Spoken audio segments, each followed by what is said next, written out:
Hello friends, welcome back to the new video. If you are the new viewer on my channel, so firstly subscribe my channel and like the video. So today's video title is how to set timer in camera setting in realme phone. So let us start our video. Firstly scroll up and move to the setting icon, camera icon.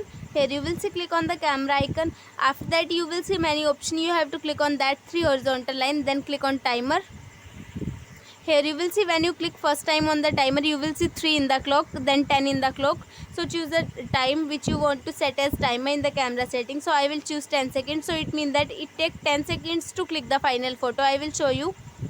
Here you will see timer is going on.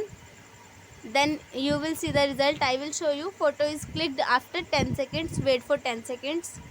Then here you will see a photo is clicked in that way after 10 seconds. So I hope this video helps you. So please subscribe my channel and like the video. Thank you so much for watching our video.